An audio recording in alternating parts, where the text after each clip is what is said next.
দই কাতলা বানানোর জন্য একটা মিক্সিতে দুটো কাঁচা লঙ্কা, টমেটো, পেঁয়াজ আর আদা একসাথে আমি ভালো করে পেস্ট করে নেব।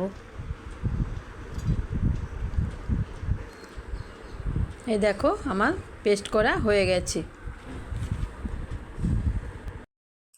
নমস্কার বন্ধুরা, আমার চ্যানেলে সবাইকে স্বাগত। আশা করি সবাই ভালো আছো, আমিও ভালো আছি। আজকে আমি রান্না করব কাতলা মাছের দই কাতলা, সেটাই তোমাদের সাথে শেয়ার করছি।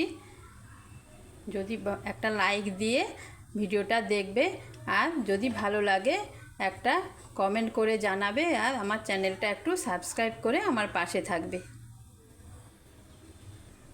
মাছগুলোকে আমি নুন হলুদ মেখে রেখে দিয়েছি, এই যে। আর কড়াইয়ে তেল দিয়ে মাছগুলো আমি হালকা করে ভেজে নেব। খুব বেশি কড়া করে ভাজবো না, হালকা করে ভাজবো। তার জন্য আমি কড়াইয়ে তেল দিলাম। আমার তেলটা গরম হয়ে গেছে, এই যে ধোঁয়া উঠে গেছে। এবার আমি মাছগুলো দিয়ে দেবো।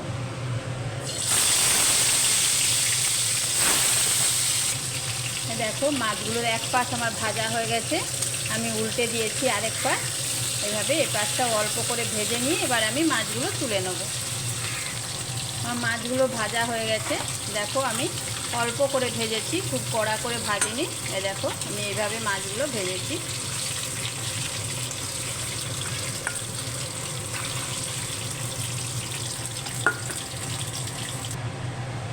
আমি আর অল্প একটু তেল দেবো।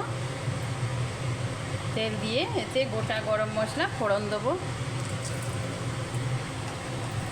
আর একটা শুকনো লঙ্কা দেবো।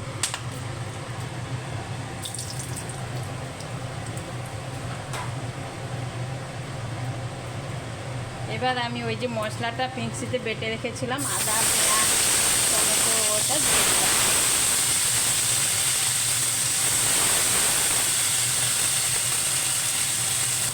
দিয়ে এতে মশলাটা আমি ভালো করে একটু কষে নিচ্ছি। কষতে কষতে এর মধ্যে একটু দিয়ে দেবো অল্প করে হলুদ আর শুকনো লঙ্কার গুঁড়ো,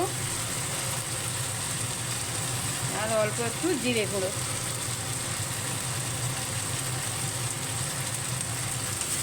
দিয়ে আবার আমি ভালো করে কষে নেব।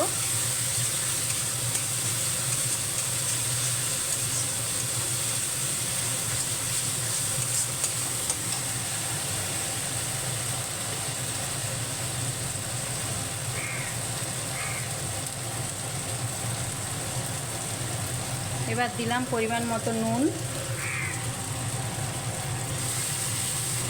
আর ওই মশলার কৌটোটা ধুয়ে অল্প একটু জল দিয়ে দিলাম।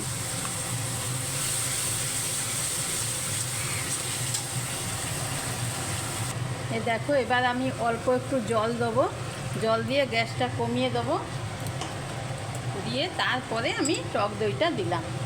বেশি গরমে টক দইটা দিলে টক দইটা ফেটে যায়, ছানা কেটে যায়, তাই এইভাবে আমি দিলাম।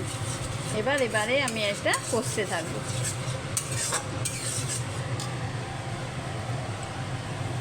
এবার একটু আমি গুড় দিলাম। আমি চিনিটা ইউজ করি না, গুড় করি, তাই গুড় দিলাম।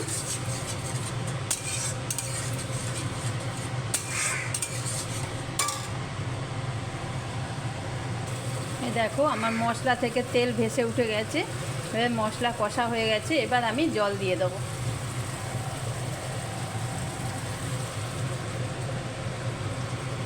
জলটা একটু বেশি পরিমাণে দিলাম, কারণ মাছগুলো তো খুব বেশি ভাজা নেই, তাই মাছটা একটু ভালো করে সেদ্ধ করতে হবে।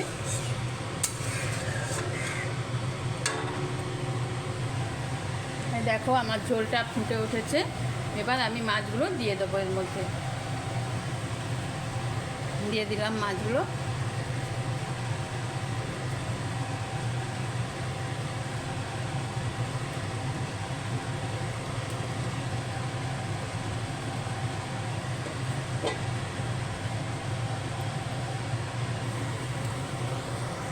এবার আমি 3টে কাঁচা লঙ্কা দিয়ে দেবো ওপর থেকে, আর অল্প একটু সেদ্ধ হলেই মাছটা আমার রেডি হয়ে যাবে।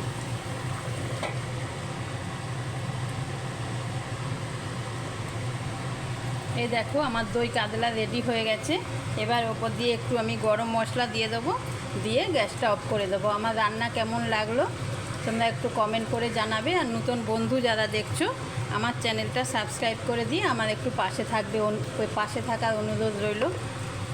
দেখো আমার হয়ে গেছে, এবার আমি গ্যাসটা অফ করে দিচ্ছি। ধন্যবাদ সবাইকে।